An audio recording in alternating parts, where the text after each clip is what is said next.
What's going on, everyone? My name is Nicholas Merton here at DataDash, and today is February 11th of 2021. Well, folks, I hope you all are having a fantastic day wherever you are. And in today's video, we've got to talk about Bitcoin. Do we have some more room to grow up to $50,000 here in the next 3 days? I want to spend some time to talk about that, as well as the raging rally in altcoins here, and talk about what I personally believe we're just at the early phases of this, and then it's going to go all the way into the month of May. And last but not least, talking about some really important developments and news in the crypto space that is showing yet again the amount of demand from corporate treasurers and companies abroad in buying cryptocurrencies as an asset class. We're going to be diving into all this and more right after our quick sponsor. Our sponsor for today's episode is Shrimpy. Shrimpy is the social trading platform for cryptocurrency. Traders can sign up for Shrimpy and start making money by becoming a leader that other investors can follow. Once you've selected to lead a group of investors, input the amount you would like to charge based on assets under management or performance. Each month, Shrimpy will automatically charge your followers so you can get paid. When an investor follows your portfolio, they will copy the same trades you make on the exchange or through the Shrimpy application. Sign up for Shrimpy today. Alrighty, everyone, so let's go ahead and dive straight into the market here. Taking a look over the last 24 hours, Bitcoin and Ethereum relatively neutral over the last 24 hours as they recently set an all-time highs.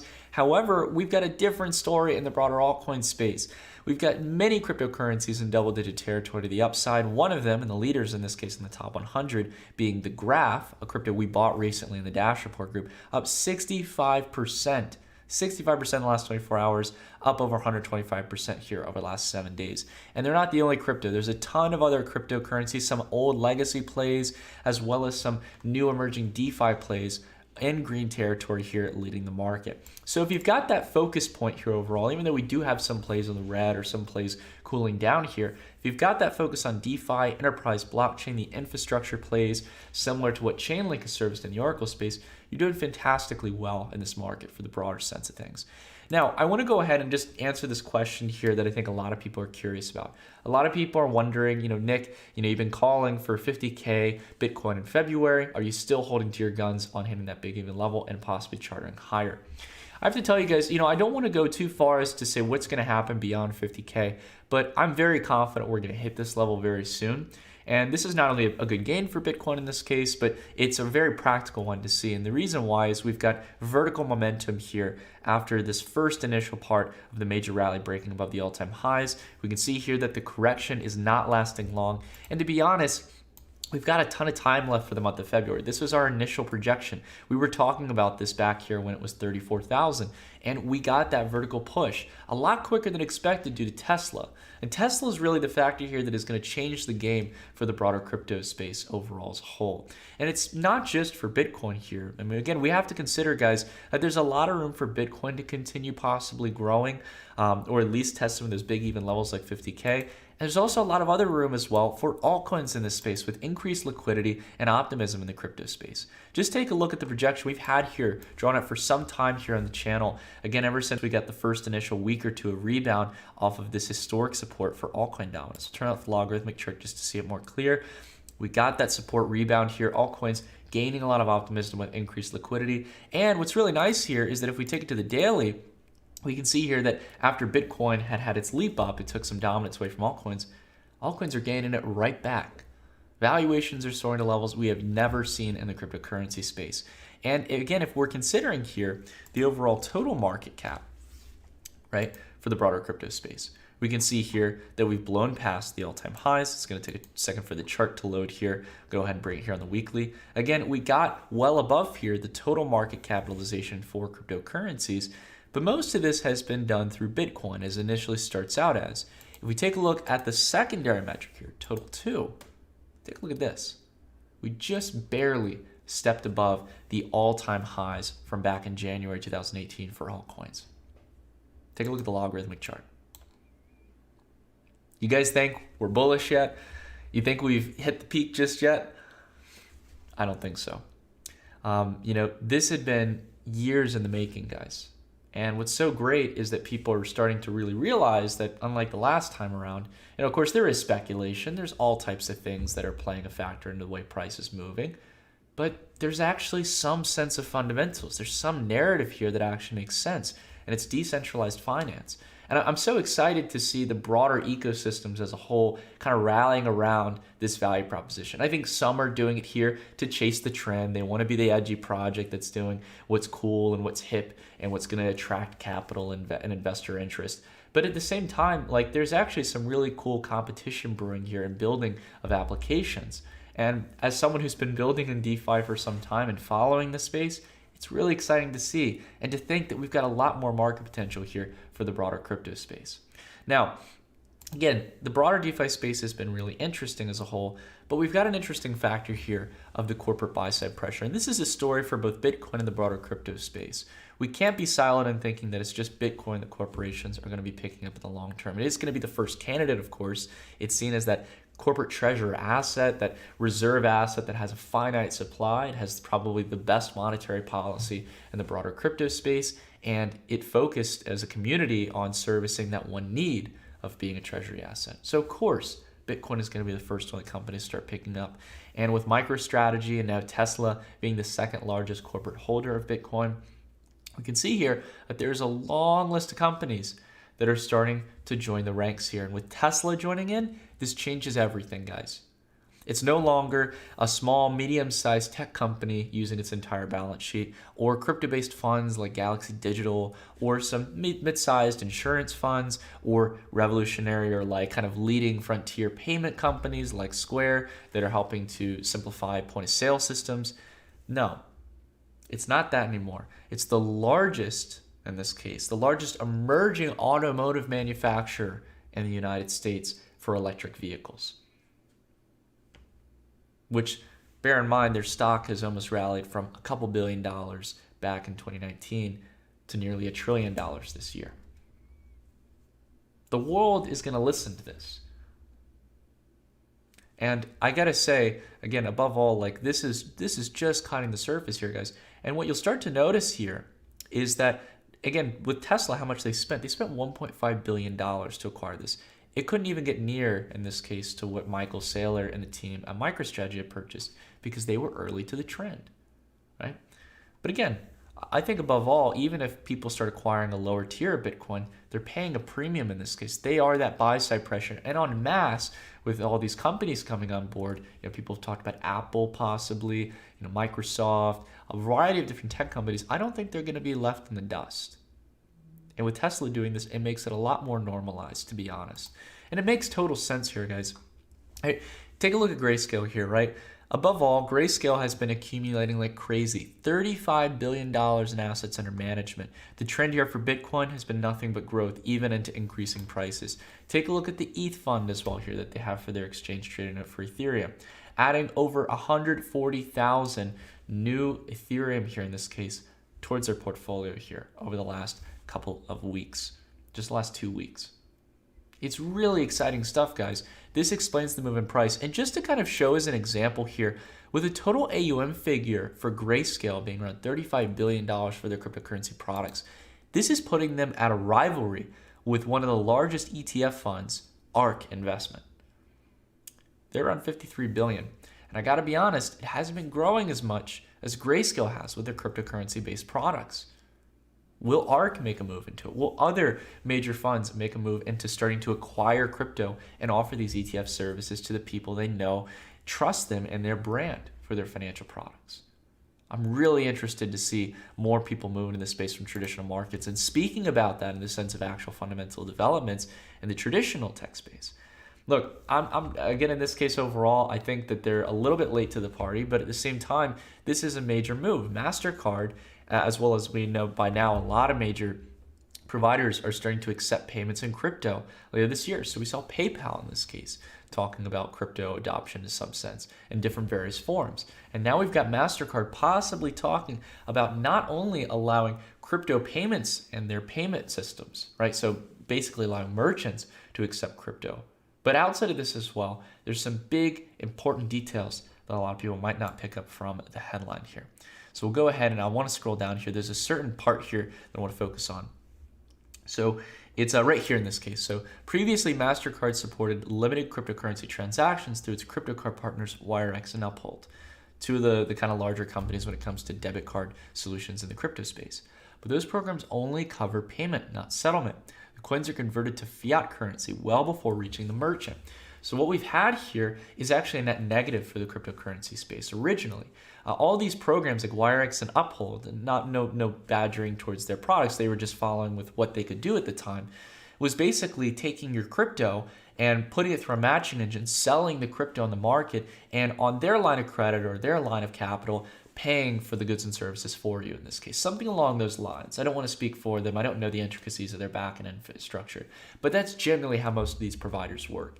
And it was cool because you get to spend your crypto, but every time you spent your crypto, it was selling it. The merchant wasn't receiving your Bitcoin or Ethereum or your whatever cryptocurrency you might be using, right?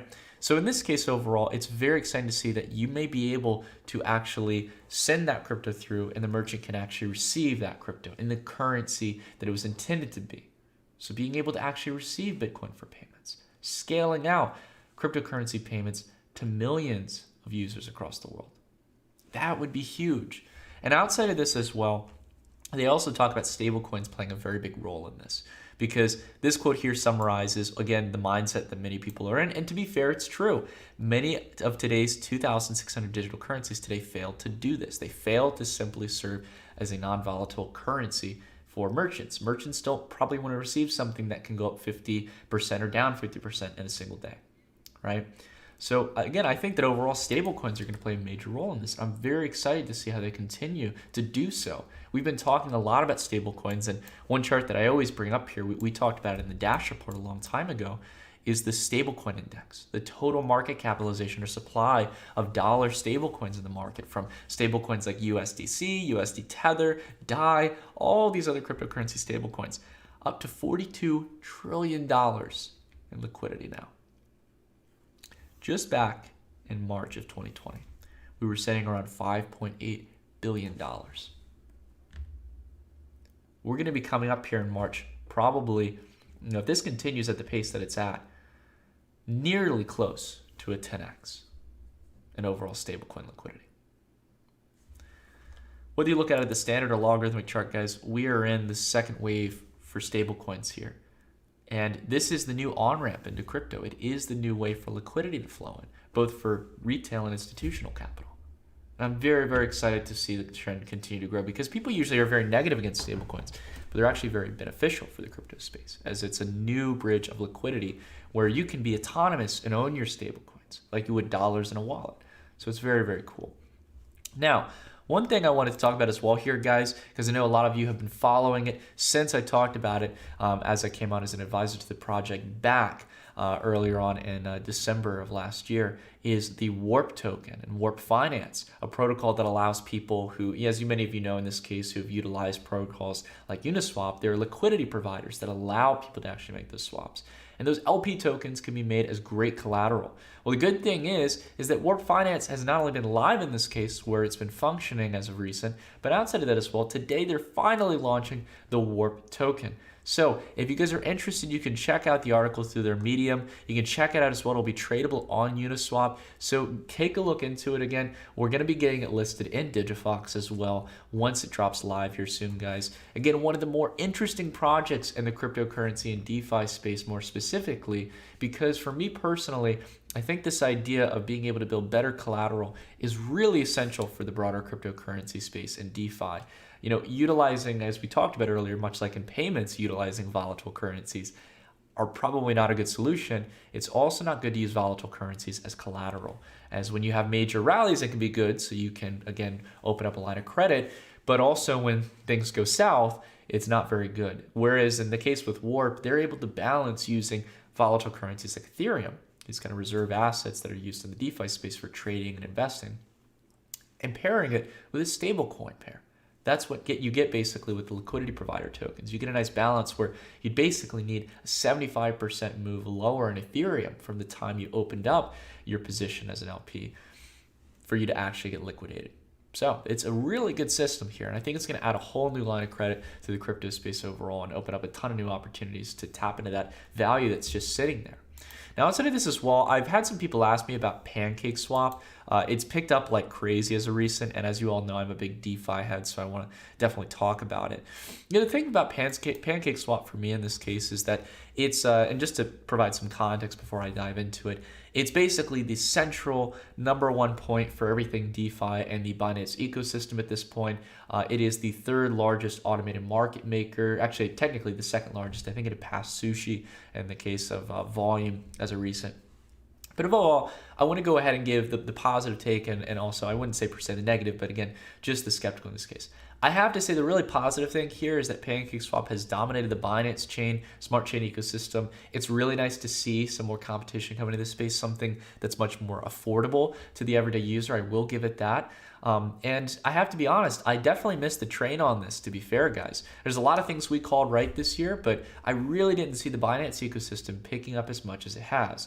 So I have to give them props in that regard. The one thing I will say though overall is, again, not to get too caught up in the hype here. We want to see if it's going to sustain here. We want to see more liquidity coming in. But I will say the one thing that this is shaped up for, especially as in this case everything is developing on the Binance Smart Chain, is it has served as a really big boost for the BNB token in this case as a potential reserve asset, similar to how ETH is kind of the reserve asset for the Ethereum ecosystem. So again, we're going to keep an eye on this as well, but there's one other crypto project that I wanted to spend some time talking about. And we didn't mention it at the beginning of the video because I wanted to give some time dedicated to talking about it. If you notice here, at the top place here, of course, CoinMarketCap has something for, basically a tribute to Tesla. This isn't actually Tesla stock or anything. You've got Bitcoin, Ethereum, and Tether, but we got a new player in fourth place here that has knocked down XRP, it's knocked down Polkadot, it's knocked down Binance Chain, Litecoin Chainlink, and that is Cardano. I gotta say to you guys, to be completely fair, again, I'm not per se have rested on Cardano. We interviewed Charles back in December of 2017. I've always liked Cardano as a project in the sense of its vision, but I gotta be honest, it seems like there's a lot of anticipation, more than I would have guessed in this case, for Cardano and the launch of its official mainnet with smart contracts.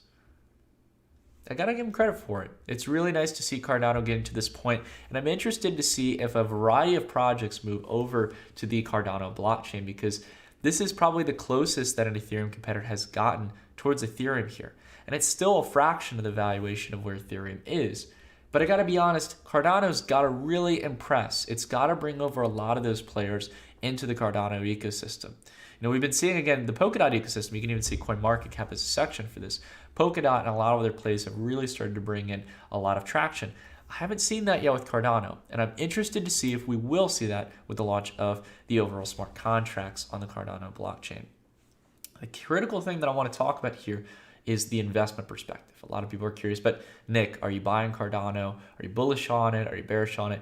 Guys, look, again, we had talked about the fact that Cardano was likely going to outpace Ethereum, especially back here in the early part of the year. It was at the lower band of the ratio, right? It was pretty obvious to go long on Cardano in this case. For me, though, again, I have most of my plays in a lot of DeFi coins that have outpaced both. But overall here, we can see that Cardano has already made some leaps and bounds against Ethereum. And only back here in December of 2017 did we break above this ratio point here, this point of resistance. So keep cautious on it, guys. Don't get caught into the FOMO here. Make sure to see how it launches and see whether or not projects start to come over and give it that substantial momentum to break through this. I'm just going to be real with you guys. I have nothing against Cardano here. Again, all of these tokens and these cryptocurrencies are going to move eventually with the real fundamental narrative of what's being developed. And that's what I care about most of all. It's again why I've been a big per se ETH head in this case. It's because a lot of the DeFi ecosystem was built in there. But from my understanding, I've heard that there is going to be an ability in this case for Cardano's technology to basically allow people in the Ethereum ecosystem to migrate many of their existing projects, similar to what the energy blockchain did in this case. I completely agree with that philosophy. Make it as simple as possible to transition. But again, I need to do more due diligence on it in this case overall, guys. So I will say hats off to those who have been ADA investors for some time. It's interesting to see how it's been progressing. We'll see if it can launch off properly, break through this ratio point, I'm going to be keeping an eye on it for sure.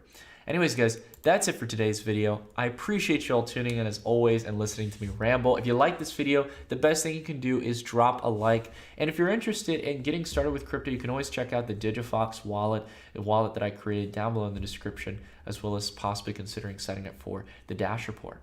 If you want more information on the broader markets and traditional equities and commodities and Forex. That being said, everyone, above all, I hope you're having a fantastic day. These are very, very exciting times in the market. And I'll see you all in the next video. Take care, everyone.